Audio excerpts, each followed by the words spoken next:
بسم اللہ الرحمن الرحیم۔ السلام علیکم ناظرین، ریڈ زون سے میں ہوں علی رضا الوی اور میرے ساتھ موجود ہیں جناب مظہر برلاس۔ خواتین حضرات، آپ کی خدمت میں سلام۔ حسب سابق حسب روایت اپنے عظیم وطن پاکستان کے لیے دعا۔ اللہ تعالی ہمارے اس عظیم وطن کو سلامت رکھے اور یہاں خوشحالیوں کے موسم آئیں۔ علی رضا الوی صاحب، کیا خبریں؟ جی مظہر برلاس صاحب اور ناظرین، حکومت کی تمام تر کوششوں، رکاوٹوں، مقدمات اور گرفتاریوں کے باوجود بالآخر پی ڈی ایم ملتان میں سیاسی شو کرنے میں کامیاب ہو گئی ہے۔ ہاں، یہ ہوا کہ یہ جلسہ جو ایک معمول کی کارروائی کے طور پر ہوتا اور گزر جاتا، نوزائیدہ حکومت کے نوزائیدہ اور نااہل یا ناتجربہ کار مشیروں کی مشاورت کی وجہ سے اس کی اہمیت اتنی بڑی ہے کہ تمام لوگوں نے مختلف ٹی وی چینلز پر بڑے ذوق غور سے، بڑے ذوق و شوق سے ایک ایک خطاب سنا۔ آصفہ بھٹو بھی میدان میں اتری اور بہت سارے لوگ رکاوٹیں توڑ کے وہاں پہنچے۔ اپنے والد کی ہدایت کے مطابق مریم بھی پہنچیں، اپنے بھائی کی بیماری کی وجہ سے آصفہ بھی پہنچیں، اور مولانا فضل الرحمان تو اس کو عبادت کہہ چکے ہیں اور وہ کہہ چکے ہیں کہ وہ میدان جنگ میں ہیں اور وہ میدان جنگ سے واپسی نہیں ہو سکتی۔ مریم نواز نے بڑی بہت گرج چمک کے ساتھ بھرپور قسم کی ایک تقریر کی اور انہوں نے کہا کہ گرفتاریوں کے خوف سے بھاگنے والی نہیں ہوں، 2 دفعہ گرفتار ہو چکی ہوں، تیسری دفعہ بھی گرفتار ہونے کا کوئی خوف نہیں ہے۔ کووڈ-19 سے زیادہ خطرناک ہے، اسے بھگانا ہوگا۔ انہوں نے کہا کہ کورونا کا کوئی مسئلہ نہیں ہے، جانے کے خوف کا رونا ہے۔ انہوں نے اور بھی بہت ساری گفتگو کی، انہوں نے بڑے اہم ایشوز اٹھائے، اسرائیل کا معاملہ اٹھایا، اسرائیل کو ماننے کی بات کی اور کشمیر بیچنے کا الزام بھی لگایا، اس پہ بھی جائزہ لیں گے۔ پھر وزیر توانائی عمر ایوب کہتے ہیں کہ سابق حکمرانوں نے نندی پور پاور پروجیکٹ میں سے 80 ارب روپے کا ٹیکہ لگایا تھا اور انہوں نے کہا ان کی پلاننگ تھی وہ 0.0 تھی اور ہم ان کی خامیوں کا خمیازہ بھگت رہے ہیں۔ جبکہ معاون خصوصی ندیم بابر نے ہمیں اطلاع دی ہے، وہ کہتے ہیں کہ حکومت 300 ارب کا سرکلر ڈیٹ چھوڑ گئی ہے اور یہ سرکلر ڈیٹ جو ہے وہ پاور کمپنیوں کے جو بقایا جات ہیں اس سے علیحدہ ہے، اس کا بھی جائزہ لیں گے۔ پھر پی ٹی آئی کے رکن اسمبلی خالد خورشید گلگت بلتستان کے وزیر اعلیٰ منتخب ہو گئے ہیں اور جی ٹی وی اپنے پروگرام ریڈ زون میں آج سے 11 دن پہلے 19 نومبر کو آپ کو یہ خبر دے چکا ہے کہ وزیر آئندہ گلگت بلتستان کے وزیر اعلیٰ خالد خورشید ہو سکتے ہیں۔ اور بھی کچھ نام جو ہیں کچھ لوگ لے رہے تھے، لیکن یہ ایک مضبوط امیدوار تھے اور وہ بن گئے ہیں۔ اس کے علاوہ کورونا کے سنگین حالات جو ہیں وہ بھی بڑے خوفناک ہیں، وہ بھی ہمارے پروگرام کا حصہ ہوں گے۔ 40 لوگ گزشتہ 24 گھنٹوں میں مرے ہیں اور 2839 نئے لوگ جو ہیں وہ پازیٹیو آئے ہیں۔ اور اپنے یہ خبر بھی جی ٹی وی پہ بھی دیکھی کہ ابھی ہمارے سابق وزیر اعظم جناب جمالی صاحب امیر ظفر اللہ جمالی بھی انتقال کر گئے ہیں کورونا کی وجہ سے، کہا جاتا ہے، اور کچھ دل کا معاملہ بھی تھا، اس کا بھی جائزہ لیں گے۔ پھر گرو نانک کی 551ویں سالگرہ کا معاملہ ہے، اس پر بھی بات ہوگی۔ اور پاکستان کے ڈوزیئر کے بعد بھارت میں چیخیں جو ہیں وہ آسمان تک جا رہی ہیں، بہت ساری ان کی اینکرنیاں اور اینکر بہت زور شور سے شور شرابہ کر رہے ہیں، پارلیمنٹیرین بھی کر رہے ہیں۔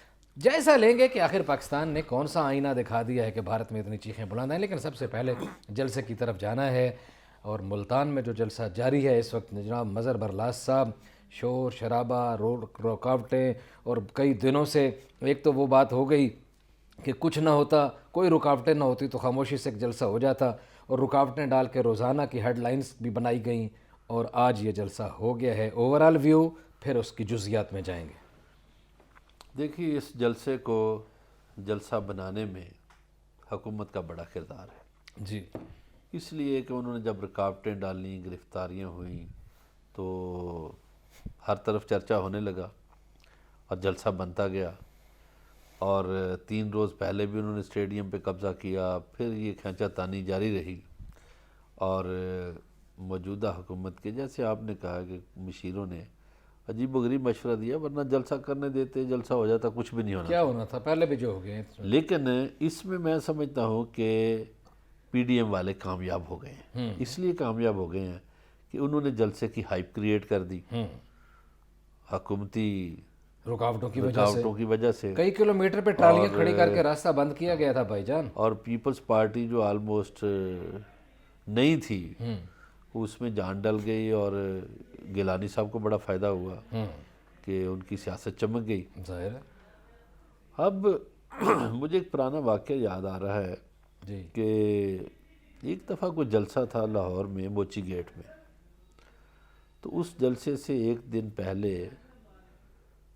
2 دن پہلے نوابدار نصر اللہ خان نے پوچھا بھائی کوئی گرفتاریاں ہوئی ہیں؟ انہوں نے کہا نہیں۔ کوئی گراؤنڈ میں پانی چھوڑا گیا ہے؟ انہوں نے کہا نہیں۔ انہوں نے کہا پھر گرفتاریاں کرواؤ۔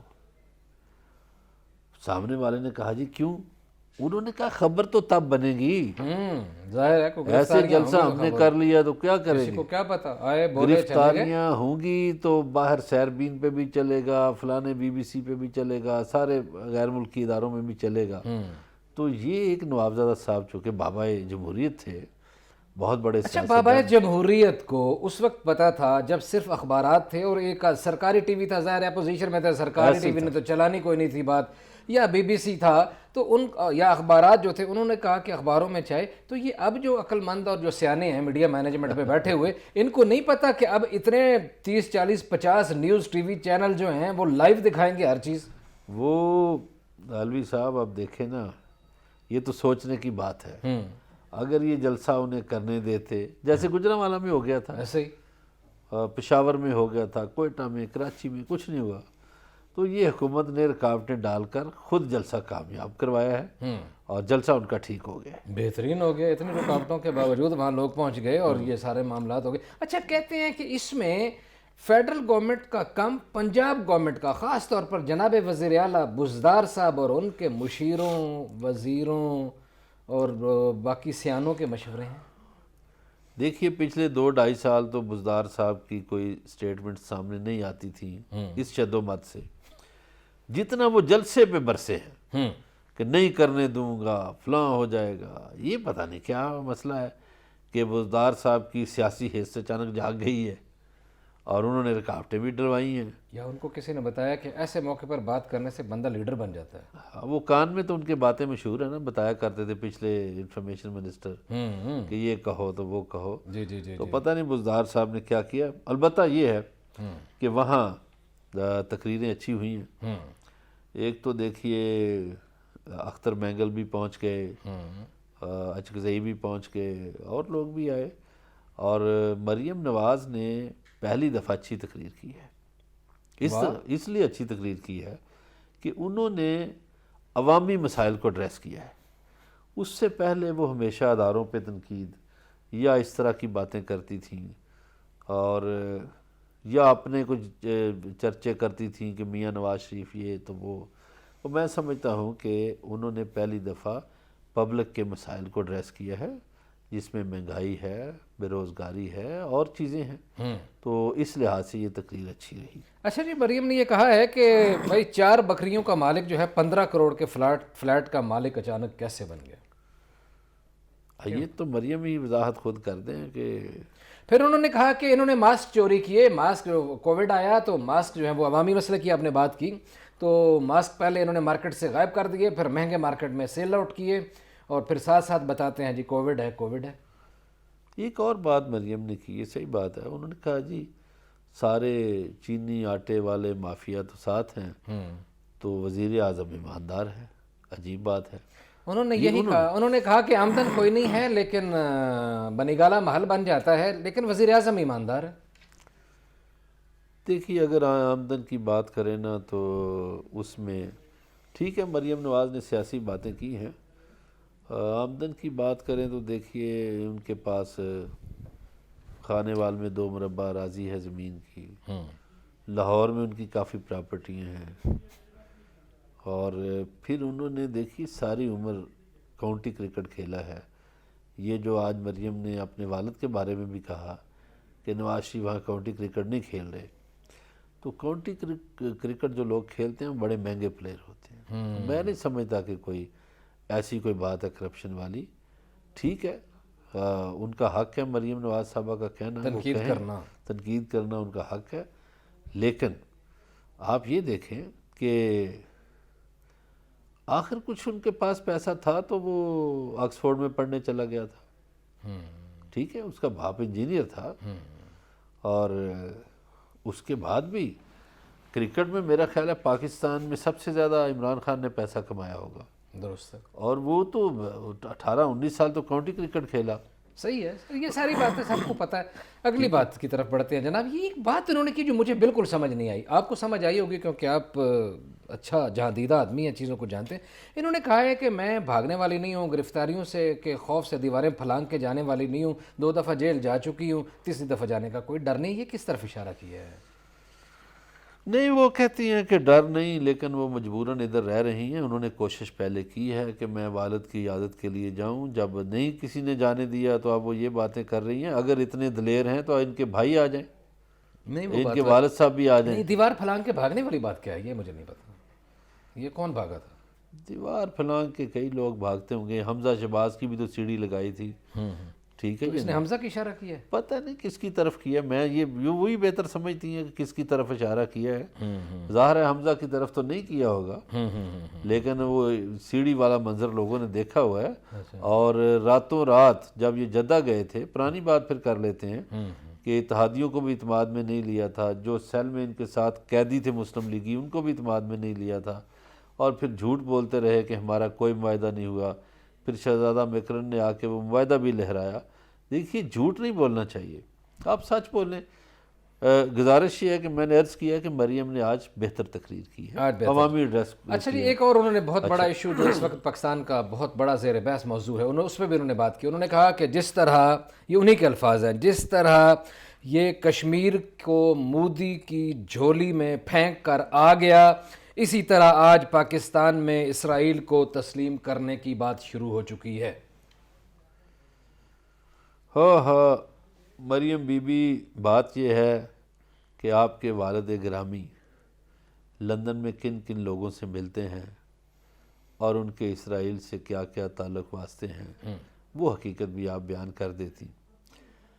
ہمارے جو وزیر اعظم ہیں پاکستان کے عمران خان، انہوں نے دیکھیے بڑے واضح انداز میں کہا ہے کہ ہم کبھی بھی اسرائیل کو تسلیم نہیں کریں گے جب تک فلسطینی جو ہیں وہ نہیں سیٹل ہوتے، یا وہ آمین نہیں کہتے. فلسطین والے ہم نہیں کہیں گے. اور انہوں نے بانی پاکستان کی طرف اشارہ کیا، اور پھر افواج پاکستان کا بھی کل سٹیٹمنٹ آیا تھا کہ اسرائیل کو تسلیم نہ کرنے کے معاملے میں ہم حکومت کے ساتھ ہیں. تو میرا خیال ہے کہ یہ جو کشمیر کی بات انہوں نے کی ہے، کشمیر کسی کو نہیں دیا گیا. آپ نے البتہ پاکستان کو بہت نقصان پہنچایا تھا آپ کی حکومت کے ہوتے ہوئے، خاص طور پر آپ کے جو وہ وزیر خزانہ تھے، جی کہ انڈیا کا مال یہاں سے جاتا تھا اور ہمیں روزانہ $1 کروڑ کا نقصان ہوتا تھا. جی ناظرین، مریم کے خطاب پہ تو کافی بات ہوگی، آصفہ پہ بھی بات کرنی ہے. اور آصفہ آج آئی ہیں، اور آصفہ اس وقت خاص طور پر میدان میں آتی ہیں جب پاکستان پیپلز پارٹی کو خاص طور پر مشکلات کا سامنا ہوتا ہے، یا مین سٹریم لیڈرشپ موجود نہیں ہوتی، یا مسائل کا شکار ہوتی ہے. ہمارے ساتھ رہیے گا، ملتے ہیں بریک کے بعد.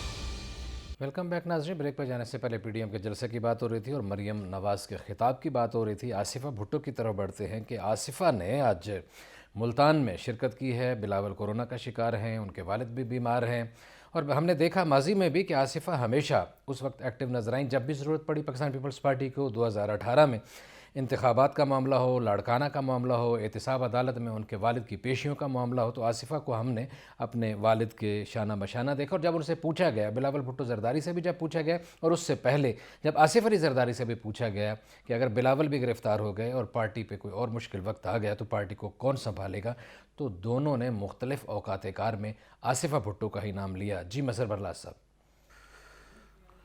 بالکل صحیح ہے جی. ایک تو آصفہ بھٹو زرداری کی بڑی سیاسی تربیت ہوئی ہے، انہیں باقاعدہ اساتذہ سے سکھایا گیا ہے. اولاد ساری پیاری ہوتی ہے، لیکن آصف علی زرداری کو سب سے زیادہ پیار آصفہ کے ساتھ ہے. صحیح ہے. اور ان کی یہ خواہش رہی ہے ہمیشہ کہ آصفہ کو عملی سیاست میں لاؤں.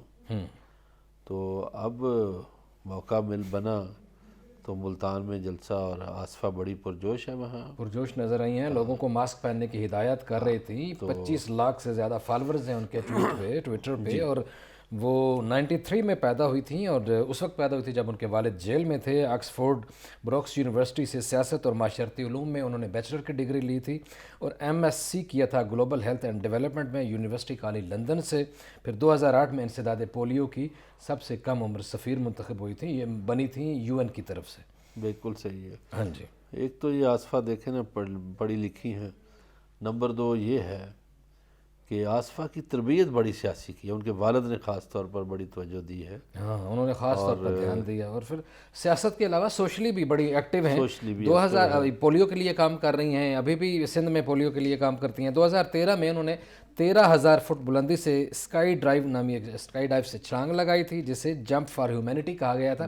اور یہ انہوں نے جمپ جو ہے فلپائن میں جو جزیروں پہ جو طوفان آیا تھا ان سے متاثرہ لوگوں کے لیے فنڈ ریزنگ کے لیے لگائی تھی, اور 25,000 یورو جو ہیں وہ جمع ہوئے. نہیں, ان کی آج جو تقریر اور گفتگو جو نعرے بازی دیکھی, اس میں محترمہ بینظیر بھٹو کی جھلک بھی نظر آ رہی. ہاں, ان کے شکل میں بھی, ان کے ڈریسنگ میں بھی, ان کی گفتگو میں بھی وہ بھی نظر آتی ہے. وہ تو اس کا مطلب ہے ایک لیگیسی لے کر وہ چلنا آگے بڑھنا چاہتی ہیں. اور پھر ایک ان کی اپنی ذاتی آواز ہے کہ ہاں میں ہاں نہیں ملاتی. سیاسی تربیت والی بات. عرفان اللہ مروت والا جب معاملہ ہوا تو آصفہ کی ہمت دیکھی, اس نے اپنے باپ کے خلاف ٹویٹ کر دیا, اور عرفان اللہ مروت کو واپس کرنا پڑا, اس کو پارٹی میں نہیں لینا پڑا. پھر اس طرح صوبائی وزیر امداد اللہ پتافی نے جب گفتگو کی اپوزیشن کی رکن نصرت سحر عباسی کے خلاف, تو اس کی انہوں نے گوشمالی کی اور معذرت کرنا پڑی. بالکل صحیح ہے, اور اس کو اجرک پہنانا پڑی. ہے مطلب ایک اچھی انٹری ہے پولیٹیکلی. ایک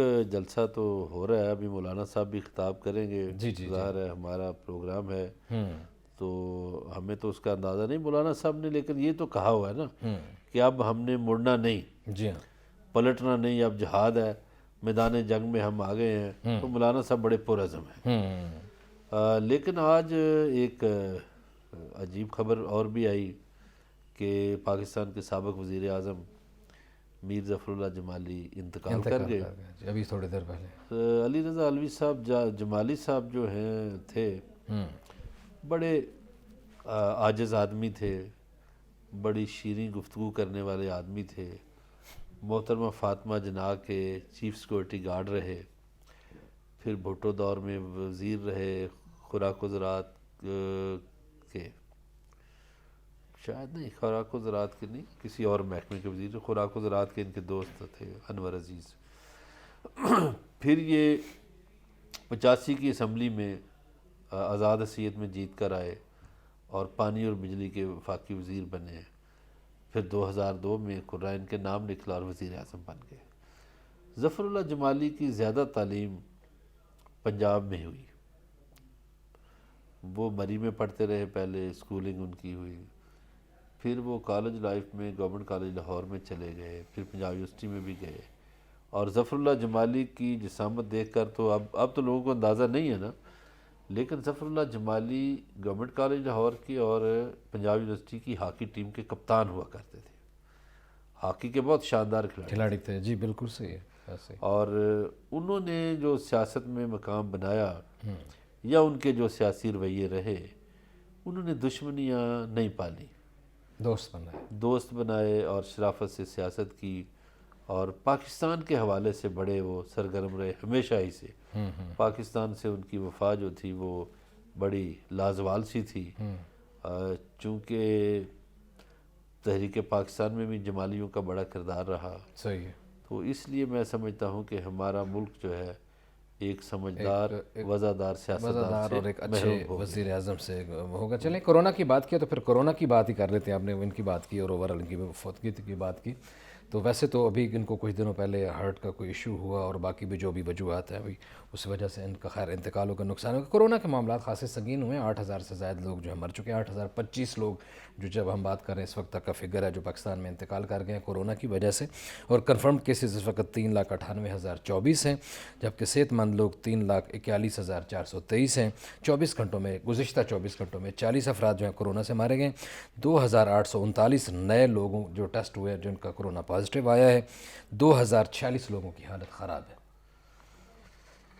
یہ فگرز تو بڑے آپ نے خوفناک بتائے ہیں، اور روزانہ ہم درخواست کرتے ہیں، پھر سے درخواست کر دیتے ہیں اپنے پاکستانی لوگوں سے کہ یار خدا کے لیے احتیاط کر لو، موسم بڑا عجیب ہے، سرد موسم شروع ہو چکا ہے، اور کرونا کے حملوں اتنے حملے ہو رہے ہیں کرونا کے کہ انسانوں کا بچنا محال ہو رہا ہے۔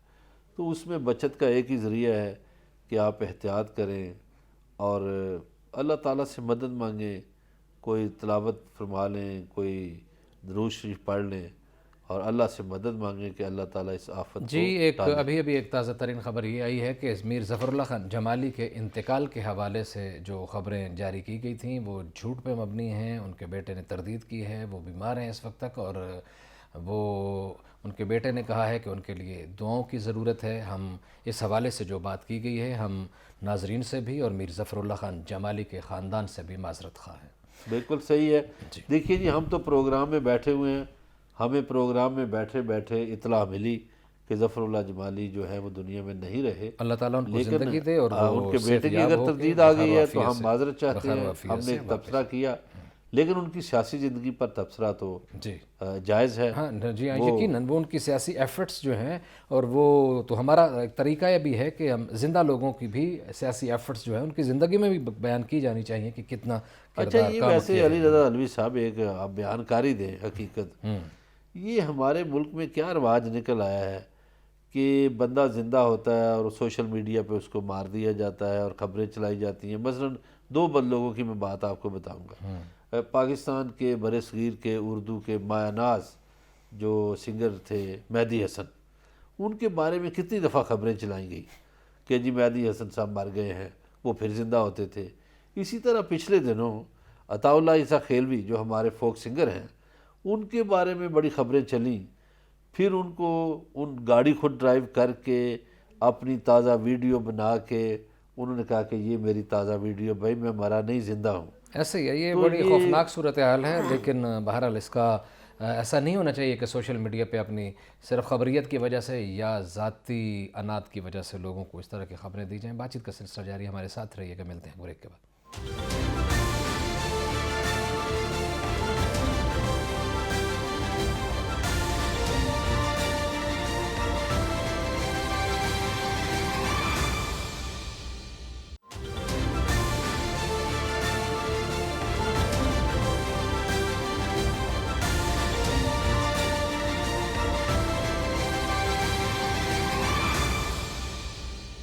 ویلکم بیک ناظرین، بریک پہ جانے سے پہلے میر ظفر اللہ خان جمالی کے انتقال کے حوالے سے غلط خبر کی بات کی اور اس پہ ہم نے معذرت بھی کی۔ اس کی اصل میں ایک وجہ یہ بھی سامنے آئی کہ صدر مملکت جناب ڈاکٹر عارف علوی صاحب کی طرف سے میر ظفر اللہ جمالی کے حوالے سے تعزیتی بیان بھی جاری کیا گیا، جس کی وجہ سے بہت ساری جگہوں پہ غلط فہمی پیدا ہوئی۔ اب صدر مملکت نے پہلا ٹویٹ جو ہے وہ ڈیلیٹ کر دی ہے اور انہوں نے ایک نیا ٹویٹ جاری کیا اور انہوں نے کہا ہے کہ غلط انفارمیشن کی بنیاد پر ہم نے ایک تعزیتی بیان جاری کیا تھا، اور ابھی عمر جمالی سے جب بات ہوئی ہے تو بتایا گیا ہے کہ میر ظفر اللہ جمالی وینٹیلیٹر پہ ہیں۔ جی مظہر بلّہ صاحب، اگلی خبر کی طرف بڑھنا ہے جناب کہ پی ٹی آئی سے رکن اسمبلی خالد خورشید گلگت بلتستان کے وزیر اعلیٰ منتخب ہو چکے ہیں۔ ہاں جی، بڑا مشکل فیصلہ تھا، لیکن انہوں نے استور سے جیتے ہوئے بیرسٹر خالد خورشید کو وزیر اعلیٰ نامزد کیا، وہ بن گئے۔ خالد خورشید صاحب کا خاندان کافی پڑھا لکھا ہے، خود بیرسٹر ہیں، سکولنگ ان کی وہاں ہوئی تھی گلگت میں ہی، پھر یہ اس کے بعد کالج لائف میں فیصل آباد بھی رہے، اور پھر یہ بیرونی دنیا سے بھی پڑھے بیرسٹر ہیں۔ تو میرا خیال ہے کہ اچھا انتخاب ہے ایک پڑھے لکھے بندے کا منتخب ہونا۔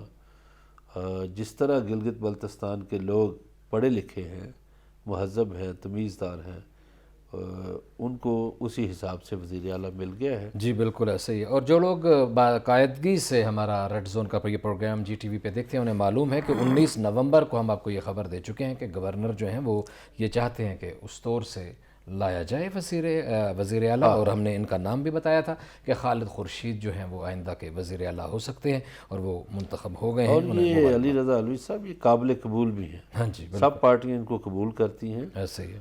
اور کام کرنے کی صلاحیت بھی رکھتے ہیں. اب دیکھیے ان کی کارکردگی اچھا کیا. آج وزیر توانائی عمر ایوب صاحب کی پریس کانفرنس تھی اور انہوں نے پھر وہی باتیں کی. کہتے ہیں کہ سابق حکمرانوں نے نندی پور پاور پروجیکٹ میں 80 ارب کا ٹیکہ لگایا ہے.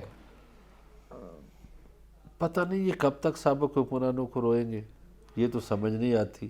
بھائی 2.5 سال آپ کو ہو گئے ہیں, آپ کا یہ بیانیہ چل سکتا تھا 2 مہینے 4 مہینے 6 مہینے, اس کے بعد تو آپ اپنی کارکردگی بتائیں کہ ہم نے یہ کیا ہے. چلیں جی مان لیا, آپ کی بات ہم مان لیتے ہیں کہ سابق حکومتوں نے یہ کیا, تو بابا آپ نے کیا کیا آپ بھی وہ کہتے ہیں کہ بھائی ہم اس لیے کچھ نہیں کر پا رہے کہ بھائی وہ ہمارے ہاتھ پاؤں باندھ گئے, انہوں نے خراب کیا. اس لیے لوگ مذاق کرتے ہیں کہ اگر پاکستان بننے کے فوراً بعد ان کو حکومت ملتی تو انہوں نے کہنا تھا انگریز تباہی پھیر گیا ہے, اس لیے ہم یہ ملک نہیں ہم سے چلتا.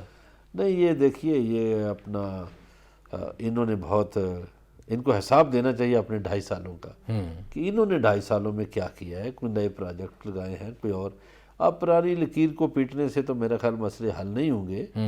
تو عمر ایوب صاحب کو, ندیم بابر صاحب کو, اور خاص طور پر عمران خان کو یہ سوچنا چاہیے کہ 2.5 سال گزرنے کے بعد وہ لوگوں کے مسائل حل کرنے میں کامیاب ہوئے ہیں یا نہیں. ان کے پاس کوئی ایسی اچھی خوبصورت بات ہے جو لوگوں کے کانوں کو خوشگوار گزرے, جو لوگوں کو دلوں کو ٹھنڈک دے, لوگ خوش ہو جائیں کہ یہ ہمارے فائدے میں ہماری بھلائی میں کام کیا ہے. چلیں بجلی کی قیمتیں کم کر دی ہیں, بل کم ہو گئے ہیں, لوگوں کا جینا آسان ہو گیا ہے, پیٹرول کم ہو گیا ہے, اس کی قیمتیں کم ہو گئی ہیں پیٹرولیم مصنوعات کی. دیکھیے جب فواد چودھری تھے نا وزیر اطلاعات شروع میں, تو انہوں نے ایک بات کی تھی وزیر اعظم پاکستان سے. انہوں نے کہا جی میں وزیر اطلاعات ہوں, ہم ہیں سیلز مین, آپ کوئی پروڈکٹ دیں گے تو میں بیچوں گا, جب آپ پروڈکٹ ہی نہیں دے رہے تو میں یہ کتنا عرصہ کہوں گا کہ پرانوں نے یہ کیا, پرانوں نے وہ کیا, سابقہ حکومتوں نے یہ کیا وہ کیا. ندیم افضل چند کھلا کے کہتے ہوئے مجھ سے گالیاں دینے کا کام نہیں ہو سکتا, باقی جو دل ہے باقی جو ذمہ داری لگائیں. یہ سارے مطلب ہے جو لوگ تھوڑے سمجھدار سیاستدان ہیں اور جو الیکٹ ہو کے آتے ہیں, الیکٹڈ لوگ ہیں, ان کو اس طرح اپنا سمسام بخاری صاحب نے بھی بخاری یہ صاحب نے بھی کیا. انہوں نے کہا جی میں نہیں برا بلا کہہ سکتا. ایسے ہی وہ بجائے گالیاں دینے کے یا الٹی سیدھی تنقید کرنے کے آپ کام کریں, آپ حکومت میں ہیں, لوگوں کو سہولتیں دیں, لوگ آپ کو یاد کریں, آپ ووٹ بنائیں بجائے اس کے کہ لوگ. مظہر برلا صاحب ترجمان پنجاب حکومت پنجاب عثمان سعید بصرہ صاحب ہمارے ساتھ ٹیلی فون لائن پہ موجود ہے. عثمان سعید بصرہ صاحب میں آپ کو اپنے پروگرام میں خوش آمدید کہتا ہوں. سر بہت شکریہ جی. عثمان سعید بصرہ صاحب آج بڑی کوشش کی گئی تھی حکومت کی طرف سے ملتان میں جلسہ نہ ہو, جلسہ ہو گیا, کیا کہتے ہیں آپ؟ اچھا بسم اللہ الرحمن الرحیم. ایک تو میں بہت شکریہ, اللہ صاحب بھی موجود ہیں, آپ سب موجود ہیں, میرا سلام کو قبول کیجئے. دیکھیے جلسہ جو آج ہوا ہے, سب سے پہلے تو ہمیں یہ دیکھنا چاہیے کہ یہ جلسہ آخر سب سے پہلے پی ڈی ایم کر کیوں پہ یہ جلسے کو پتہ بھی چلے نا اس کے پیچھے کے ریزن کیا ہے. وہ ریزن تو ہے چوری بچانی ہے, چوری اور این آر او کے لیے, اس کے علاوہ تو کوئی بات نہیں ہے. حکومت یہ کہہ رہی ہے کہ آپ اس وقت میں جب کرونا کے حالات ہیں, جب این سی او سی کی طرف سے ایس او پیز کا اطلاق ہے کچھ علاقوں کے اندر, اور خاص طور پہ ملتان کے اندر جہاں پہ آج جو 70% ایمرجنسی کے اندر بیڈز ہیں وہ کرونا آکوپائڈ ہیں, جہاں پہ 17% پاکستان پورے سے زیادہ 17% سرج ہے, یعنی کہ کرونا کا پھیلاؤ ہے صرف ملتان کے اندر. تو ہم تو یہ کہہ رہے ہیں کہ آپ بھی یہاں ہیں, آپ کی فطرت کیونکہ ملک کو لوٹ رہے ہیں تو فطرت بھی آپ کی نہیں بدلے گی. جن لوگوں پہ آپ کے والدین پہ چوری کا الزام ہے وہ بھی یہیں پہ ہیں, چوری بچاؤ مہم بھی آپ جاری رکھیے گا, قوم کے سامنے ایکسپوز ہوئیے گا. پھر مشکل وقت ہے, اس کو گزار لیں. اب دیکھیے یہ کہا جا رہا ہے کہ پہلے ہم نے اس کو روکا. حکومت اور ریاست کا کام ہے کہ جو مروجہ قوانین ہیں کسی بھی جگہ پہ بنائے گئے ان کی اطلاع کے لیے کوشش کرے, اور وہ اپنی بھرپور کوشش کرتی ہے. اب یہ تو نہیں کہا جا سکتا کہ ملک کے اندر کیونکہ 2 نمبری اور چوری بھی ہو رہی ہے اور قوانین بھی موجود ہیں تو ریاست یا حکومت فیل ہو گئی ہے. بصرہ صاحب ایک منٹ. بصرہ صاحب جو اپوزیشن کے لوگ ہیں وہ یہ کہتے ہیں کہ ہمیں تو جلسے سے روکا جاتا ہے لیکن پی ٹی آئی کے کنونشن اسی طرح ہو رہے ہیں, تو کیا ان کنونشن میں کرونا نہیں جاتا جو ہمارے جلسوں میں آ جاتا ہے؟ دیکھیے کیونکہ پی ڈی ایم نے آج جلسہ کر کے اپنی کوئی بھی اول تو ان کے پاس کوئی اخلاقی مورل سٹینڈ ہے ہی نہیں ہے، جو تھوڑا سا ہے پاکستان کی قوم کے سامنے وہ بھی کھو دیا۔ اب اس طرح کی جو پروپوگیشن ہے، دیکھیے ایک یونیفارم پالیسی یا rate of corona increase uniform نہیں ہے۔ آج لوور دیر میں اور ہے، میرے حلقے کالی شبار وانڈو میں اور ہے، لاہور میں اور ہے، ملتان میں اور ہے، کراچی میں اور ہے۔ اس کو جو این سی ہوتی ہے، اس نے کرونا کے پھیلاؤ کے تناظر میں دیکھتے ہوئے جہاں جہاں اس کا پھیلاؤ زیادہ ہے وہاں پہ عوامی اجتماعات پہ پابندی عائد کی ہے۔ اب یہ تو کوئی بات نہیں ہے کہ آپ کہیں جی کہ کیونکہ وہ فلاں نے وہاں پہ کیا، بھی وہاں کرونا کی ایس او پیز کا اطلاق ابھی نہیں ہے۔ جن جگہوں پہ کرونا کی ایس او پیز کا اطلاق ہے وہاں مورل اتھارٹی بھی یہی ہے اور لیگل اتھارٹی کہ وہاں عوامی اجتماعات نہ کیا جائے۔ اس ملک کے اندر ایک ڈیزیز اینڈ پریونشن ایکٹ جو کرونا کے بعد کے حالات کو قابو کرنے کے لیے اس کی وہ بنایا گیا ہے، اس کی آپ خیر قانون تو پی ڈی ایم نزدیک ہے ہی کو نہیں نا۔ دیکھیں انہوں نے انارکی کے لیے حکم دے دیا، ان کا اپنے کارکنان کو ڈنڈے اٹھائیں بندوقیں پولیس کے خلاف، کیونکہ وہ تو ملک کے اندر چاہتے ہیں انارکی۔ بسرا صاحب، مبصرین کا خیال یہ ہے، بسرا صاحب خیال یہ ہے، کہا یہ جا رہا ہے کہ اگر پنجاب حکومت اس طرح کے رکاوٹیں ڈالنے کی کوششیں نہ کرتی تو شاید اس انداز میں کامیاب نہ ہوتا، اتنی ہائپ کریٹ نہ ہوتی، ہر چینل جو ہے اس کو لائیو نہ دکھا رہا ہوتا، تو یہ پنجاب گورنمنٹ نے مس مینجمنٹ کی ہے۔ آپ کو کیا لگتا ہے؟ دیکھیے خدا بندہ، یہ تیرے سادہ دل بندے کدھر جائیں کہ درویشی بھی آئی جا رہی ہے، سلطانی بھی آئی جا رہی، مطلب کہ ہم ایک موجودہ مروجہ قانون جو ڈیزیز اینڈ پریونشن ایکٹ ہے اس کی امپلیمنٹیشن کی کوشش کریں تو وہ بھی غلط ہے جی۔ آپ ظلم و جبر کر رہے ہیں جی، آپ آواز دبا رہے ہیں۔ اگر ہم نے ملک کے اندر ان لوگوں نے جو آج انارکی کا حکم دے دیا کہ اٹھا لیں پولیس کے خلاف اور چل دوڑیں، اور اس کو ہم نے ایک وزڈم پریویل کرتے ہوئے ہم نے اس کو اوائڈ کیا ہے، تو وہ بھی بری بات لوگ کہہ رہے ہیں۔ دیکھیے میں تمام تجزیہ کاروں کی، اور خیر ہماری کیا مجال ہے جہاں برلاس صاحب جیسے لوگ بیٹھے ہیں، میں اوورآل جہاں تجزیوں کا بھی ایک پورا منڈپ ہے نا اس ملک کے اندر، میں ان کی خدمت میں عرض کروں گا کہ موریلٹی یعنی اخلاقیات کے بغیر دنیا کے معاشرے نہیں پنپتے، اور اخلاقیات یہ ہے کہ اس ملک کے اندر کرونا کا سرج ہے، کرونا کی بڑھوتری ہے، کرونا ہمارے اوپر ایک افریب کی طرح کھڑا ہے۔ اس میں اپوزیشن ہو یا حکومت، ایک کو اس کے اندر کنٹریبیوٹ کرنا چاہیے اس کی پریونشن کے اندر۔ یہ سیاست بھی یہی ہے، یہ الزامات بھی یہی ہیں، یہ گفتگو بھی یہی ہے۔ آپ چوری بچاؤ مہم جہاں سے چھوڑیں گے وہیں سے آپ نے شروع کرنی ہے اور وہیں سے شروع کیجیے گا، لیکن خدا را قوم کے حال پر رحم کریں، یہ کرونا کے دن کو گزار لیں، اس میں کیا مذائقہ ہے؟ بسرا صاحب، ملتان کے اس پروگرام میں آصفہ بھٹو کی انٹری ہوئی ہے، کیا لگتا ہے آپ کو، کیا تبصرہ کریں گے؟ دیکھیے یہ میں آپ کو بتاؤں، اس ملک کے اندر خاندانی سیاست کا اب زوال ہے، اور اس کا سورج جو ہے وہ عصر کے نماز کے وقت کے پاس پہنچا ہوا ہے، اب اس میں غروب ہونا ہے۔ مجھ جیسے اور انشاءاللہ آپ جیسے لوگ پاکستان کا مستقبل ہیں، ہم پاکستان میں خاندانی وراثتی سیاست کو پنپنے نہیں دیں گے، اور یہ نہیں کہ یہ صرف عمران خان نہیں دیں گے، میں بھی نہیں ان کو پنپنے دوں گا۔ کہ اس ملک کی مائیں بانچ نہیں ہیں کہ وہ کوئی بیٹیاں اور بچے پیدا نہیں کر رہی ہیں جو اس ملک کے اوپر حکمرانی کر سکتے ہیں، یا ان کے دماغ زرخیز نہیں ہے۔ ماؤں کی وصیت اور باپ کے لوٹ کے پیسے کے اوپر کی جانے والی سیاست کا اب غروب ہو رہا ہے، اور یہ غروب ہوگا انشاءاللہ، آج نہیں تو کل۔ باقی چھوٹی چھوٹی سیاست کے اندر جن لوگوں کے مفادات ہیں وہ آصفہ کو اٹھائے پھریں، وہ مریم کو اٹھائے پھریں، اس کو زوال ہے، اس کو دوام نہیں ہے انشاءاللہ۔